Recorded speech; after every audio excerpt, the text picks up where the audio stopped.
ತೆರಿಗೆಯನ್ನು ಬದಲಾಯಿಸುವುದರಲ್ಲಿ ಎಲ್ರಿಗೂ good morning. ನನ್ನ ಹೆಸರು ಸಾವಿತ್ರಿ. ನಾನು ಸರ್ಕಾರಿ ಕಾಲೇಜಿನಲ್ಲಿ ಓದಿದ್ದೇನೆ. ಸೆಕೆಂಡ್ ಚಾಪ್ಟರ್ ಸಾರ್ವಜನಿಕರ ವರಮಾನ ಎಂಬ ಟಾಪಿಕ್ನಲ್ಲಿ ಮೇಡಮ್ ನನಗೆ ಕೊಟ್ಟಿರೋ ಟಾಪಿಕ್ ಅಂತಂದರೆ ತೆರಿಗೆ ನಿಯಮ. ಸ್ಟಾರ್ಟ್ ಮಾಡಿದ್ದೀರಾ?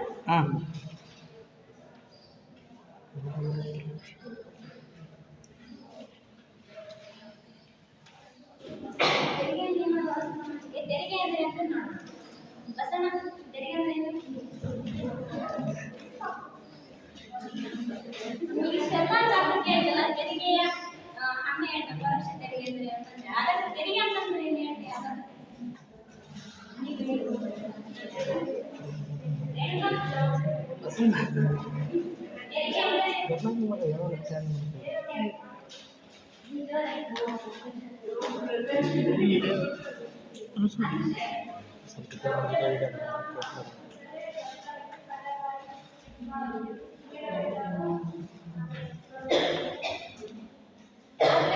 ತೆರಿಗೆ ನೀವು ಮುಂಚೆಗೆ ತೆರಿಗೆ ಉದ್ದೇಶ ತೆರಿಗೆ ಯಾಕೆ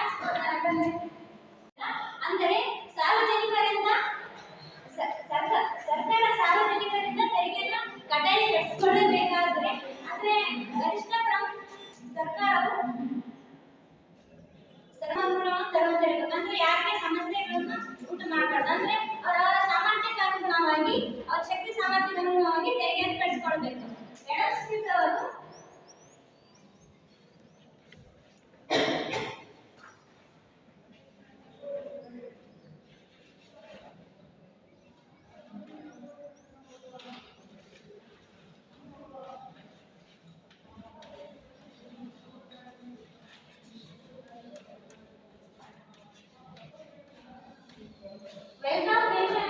ಗ್ರಂಥಗಳಲ್ಲಿ 4 ಪ್ರಮುಖ ನಿಯಮಗಳನ್ನು ಹೇಳ್ತಾರೆ. ಅವುಗಳಂದ್ರೆ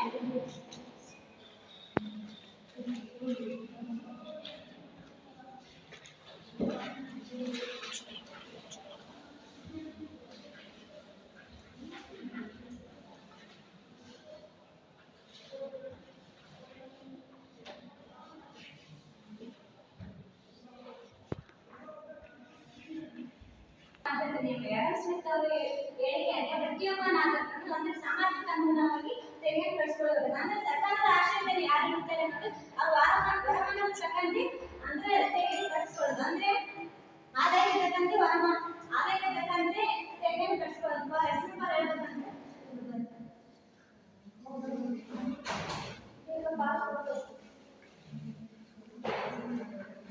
ಅನ್ಕೊಳ್ಳೋಣ, ಇವರು ಬಡವರು ಅಂತ ಅನ್ಕೊಳ್ಳೋಣ. ಇವ್ರ ಆದಾಯ ಏನಿಂತ ಹೆಚ್ಚಾಗಿರುತ್ತೆ ಅಂದ್ರೆ ಇವರ ಪರ್ಸೆಂಟ್ 3% ಅಂತ ತಿಳ್ಕೊಂಡ್ರಿ, ಇವ್ರ ಪರ್ಸೆಂಟ್ 1% ಅಂತ ತಿಳ್ಕೊಂಡ್ರಿ. ಆದ್ರೆ ಇವ್ರು ನಮ್ಗೆ ಹೆಚ್ಚಿನ ಆದಾಯ ಬಳಸ್ಕೊಡ್ತಾರೆ. ಅಂದ್ರೆ 3% ನಲ್ಲಿ ನಮ್ಗೆ 2% ಈಗ 2% ಕೊಡ್ರಿ, ಇವ್ರ ಆದಾಯ ಎಷ್ಟು ಉಳಿತು? ಇನ್ನು 1% ಉಳಿತು. ಇವ್ರು ಬಡವರು, ಹಾಗಾದ್ರೆ ಇವ್ರಿಗೆ ತೆರಿಗೆ ಕಟ್ಟಿಸ್ಕೊಳ್ತೀವಿ 1%. ಇವ್ರದಾಗ 1% ಆದಾಯ ಆಯ್ತು. ಹಾಗಾಗಿ ಅವ್ರ ಸಾಮರ್ಥ್ಯಕ್ಕೆ ಅನುಗುಣವಾಗಿ ನಾವು ತೆರಿಗೆ ಕಟ್ಟಿಸ್ಕೊಳ್ಬೇಕು. ಇವ್ರು ಶ್ರೀಮಂತರನ್ನ ಅದನ್ನಕ್ಕೋಸ್ಕರ ಹೆಚ್ಚಿನ ಆದಾಯ ಹೆಚ್ಚಿನ ತೆರಿಗೆಯನ್ನು ಕಟ್ಟಿಸ್ಕೊಳ್ತೇವೆ. ಇವರು ಬಡವರು ಅನ್ನೋ ಸಲಾಗಿ ಕಡಿಮೆ ತೆರಿಗೆಯನ್ನು ಕಟ್ಟಿಸ್ಕೊಳ್ತೇವೆ. ನಿಶ್ಚಿತತೆ ನಿಯಮ. ಈ ನಿಶ್ಚಿತತೆ ನಿಯಮ ಯಾವಾಗಲೂ ಜನರಿಗೆ ಅನುಕೂಲವಾಗಿರಬೇಕು. ಫಾರ್ ಎಕ್ಸಾಂಪಲ್ ಹೇಳ್ಬೇಕಂತಂದ್ರೆ ರೈತ ಅಂದ್ರೆ ಭೂಕಂದಾಯ ನೀತಿ ಅಂದ್ರೆ ಈ ಭೂಕಂದಾಯ ನೀತಿಯನ್ನು ಅಂದ್ರೆ ರೈತರಿಂದ ಸುದ್ದಿ ಮಾಹಿತಿ ಕಟ್ಟಿಸ್ಕೊಳ್ಬೇಕಂದ್ರೆ ಅದು ಬಹಳ ಸರಳವಾಗುತ್ತೆ. ಒಂದ್ ವೇಳೆ ಬರಗಾಲದಲ್ಲಿ ಕಟ್ಟಿಸ್ಕೊಳ್ಬೇಕಂದ್ರೆ ಅವರು ಬಹಳ ಕಷ್ಟ ಅನುಭವಿಸಬೇಕಾಗುತ್ತೆ. ಅಂದ್ರೆ ಅವ್ರಾಗ ದುಡ್ಡು ಇರೋದಿಲ್ಲ, ಮತ್ತೆ ಯಾರಿಗೆ ಸಾಲ ತಗೊಂಡು ಮತ್ತೆ ಅದು ಬಡ್ಡಿ ಬಡಿದು ಮತ್ತೆ ನಷ್ಟ ಅನುಭವಿಸಬೇಕಾಗುತ್ತೆ. ಹಾಗಾಗಿ ತೆರಿಗೆ ಅನುಕೂಲತೆಯಿಂದ ಕೂಡಿರಬೇಕು. ನೆಕ್ಸ್ಟ್ ಮಿತವ್ಯಯ ನಿಯಮ. ಈ ಮಿತವ್ಯಯ ನಿಯಮವು ಅಂದ್ರೆ ಈ ಮಿತವ್ಯಯ ನಿಯಮವು ವೆಚ್ಚಕ್ಕೆ ಸಂಬಂಧಿಸಿದೆ.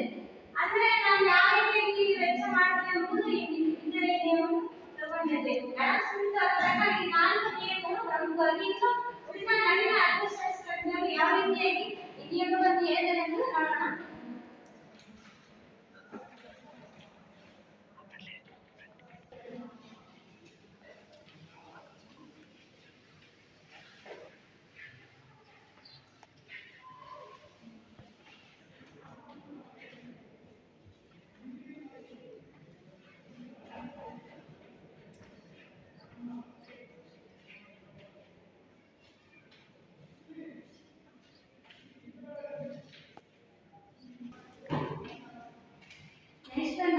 ಶಾಸ್ತ್ರಜ್ಞರು ಹೇಳಿದಂತೆ ಅಂದ್ರೆ ಉತ್ಪಾದಕತೆ ನಿಯಮ. ಈ ಉತ್ಪಾದಕತೆ ನಿಯಮ ಅಂದ್ರೆ ನಾವು ಉತ್ಪಾದನೆ ಮೇಲೆ ಹೆಚ್ಚಿನ ತೆರಿಗೆಯನ್ನು ವಿಧಿಸಿದ್ರೆ ಆ ಉತ್ಪಾದನೆಗಳು ಏನಾಗ್ತವೆ ಕಡಿಮೆ ಆಗ್ತವೆ. ಒಂದು ವೇಳೆ ನಾವು ಅವರ ಉತ್ಪಾದಕತೆ ಮೇಲೆ ಕಡಿಮೆ ತೆರಿಗೆಯನ್ನು ವಿಧಿಸಿದ್ರೆ ಅವರು ಹೆಚ್ಚೆಚ್ಚು ಉತ್ಪಾದನೆಗಳನ್ನು ಮಾಡಬಹುದು.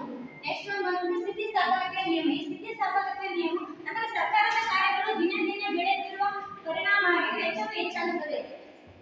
ಅಂದ್ರೆ ಹೆಚ್ಚಿನ ವೆಚ್ಚವನ್ನು ಸರಿದೂಗಿಸುವ ಸಲುವಾಗಿ ಸರ್ಕಾರದ